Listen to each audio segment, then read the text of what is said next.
नमस्कार, आप देख रहे हैं लाइव वीएस जन आशीर्वाद में विकास सोनी। हम आपको बता दें कि आज आपको लेकर चलते हैं घंटाघर। ललितपुर का हृदय स्थल कहा जाता है। वहीं पर नगर पालिका के प्रांगण पर अनशन करके वो बैठे हुए हैं। हम आपको बता रहे हैं इनकी मांग वेतन को लेकर है, जहां पर 2 माह से वेतन नहीं मिला है पिछले, और वहीं आपको 2 साल पहले 2 माह का वेतन भी टंगा हुआ है। अब आपको बता दें ऐसे खर्चा चला रहे हैं और नहीं मिलने पर कैसे खर्चा चला रहे हैं, आइए जानते हैं और उनसे आपको आमना सामना करते हैं और जानते हैं क्या कहना है उनका। नमस्कार भैया। मेरा नाम कुंज बिहारी बाबरा है और हम लोग यहाँ पर आउटसोर्सिंग सफाई कर्मचारी हैं और भी हमारे बिजली विभाग के भी हैं और कंप्यूटर ऑपरेटर हैं और जो हमारे ड्राइवर लोग भी हैं, अन्य जो आउटसोर्सिंग वाले, हम सभी लोग यहाँ पर बैठे हुए हैं और मौजूद हैं। और यहाँ पर हम लोगों की वेतन की मांग चल रही है, परंतु यहाँ पर जो सह समिति एक कमेटी है जो पार्षदों की, वो उनका कहना है कि ईओ साहब द्वारा जो मतलब टेंडर किया गया है वो नियम के विरुद्ध है, जबकि माननीय हमारे जो ईओ साहब हैं वो बोल रहे हैं कि हमारा कोई भी मतलब गलत नहीं है, जो हमने किया है वो सही किया है और कर्मचारी हित में किया है, हम वेतन देने के लिए तैयार हैं। परंतु जो हमारे जो कमेटी सदस्य हैं, जो अध्यक्ष हैं, जो पार्षद लोग, वो उस पर साइन करना नहीं चाह रहे हैं और हमारा इनका पैसा जो रुका हुआ है। तो हमारी केवल इन लोगों की सबकी यही मांग है कि हमें किसी भी लफड़े में नहीं पड़ना है। हम लोग मजदूर आदमी हैं, अपने परिवार को पालन पोषण कर रहे हैं। 5-6 हज़ार रुपये जो मिल रहे हैं हम उससे अपना परिवार चला रहे हैं, बच्चों को शिक्षा दे रहे हैं और जो भी राशन पानी है अपना परिवार पोषण करके अपनी मजदूरी कर रहे हैं। तो हम लोगों का केवल यही उद्देश्य है कि हम लोगों की वेतन दी जाए।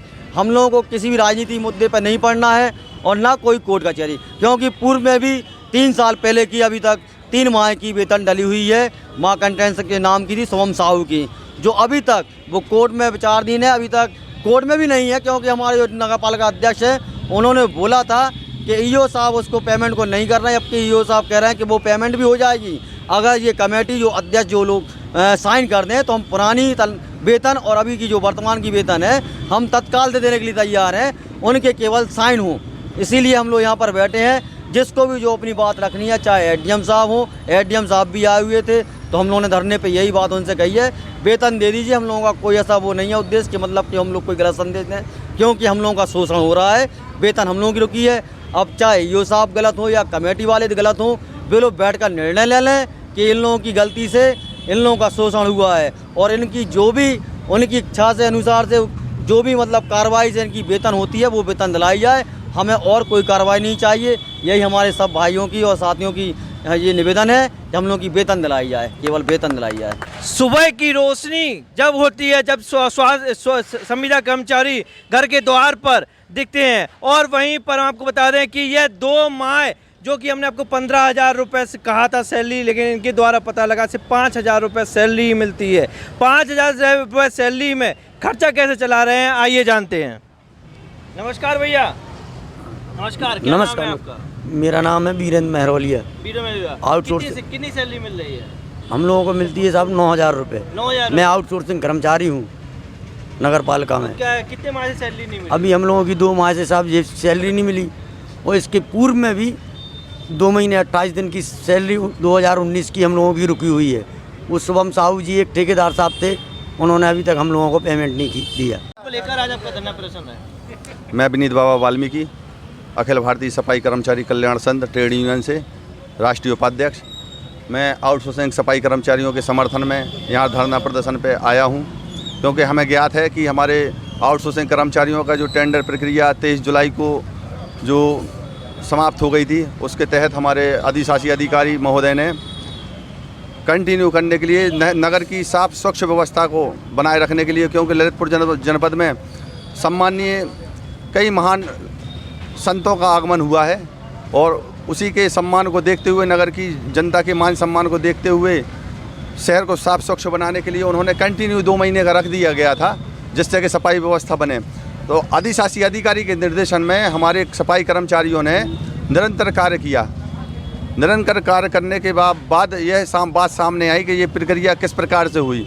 तो हम ये कहना चाहते हैं कि माननीय प्रधानमंत्री जी के द्वारा जो स्वच्छ भारत अभियान पूरे संपूर्ण भारत देश में चल रहा है, उसमें महत्वपूर्ण अंग सफाई व्यवस्था है। सफाई व्यवस्था में सफाई कर्मचारियों को कोरोना योद्धा का खिताब भी दिया गया है। कोरोना काल में सबसे महत्वपूर्ण सेवाएं सफाई कर्मचारियों ने दी हैं। जब आदमी घर से बाहर नहीं निकलने को उस समय दी गई, ऐसे में हमारे कर्मचारियों को अगर आज यहाँ पर धरना प्रदर्शन करके अपनी मेहनत की कमाई के लिए यहाँ पर बैठना पड़े तो ये दुर्भाग्यपूर्ण है।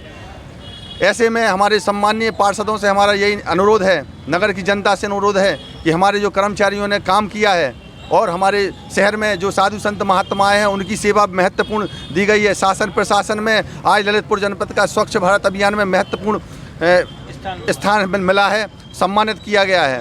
तो ये हमारे कर्मचारियों की देन है। जिन कर्मचारियों की वजह से सम्मान मिला है उन कर्मचारियों को वेतन मिलना चाहिए। और हम अगर ये हमारे कर्मचारियों को अगर तनख्वाह नहीं मिलती है, उनकी जो 2 महीने की वेतन नहीं मिलती है, तो निश्चित तौर पे संविदा कर्मचारी, स्थायी कर्मचारी, पूरी वाल्मीकि समाज इस मंच के माध्यम से पूरे बोर्ड के खिलाफ बैठेगी। चलिए, बहुत बहुत धन्यवाद। ये हमारे साथ थे पूरे आउटसोर्सिंग कर्मचारी जो कि अपने हक की लड़ाई के लिए नगर पालिका परिषद के प्रांगण पर धरना प्रदर्शन कर रहे हैं। अब देखने वाली बात यह होगी क्या इनको अपना हक मिलता है, यह सब देखने के लिए अब हमारे साथ बने रहिए। धन्यवाद।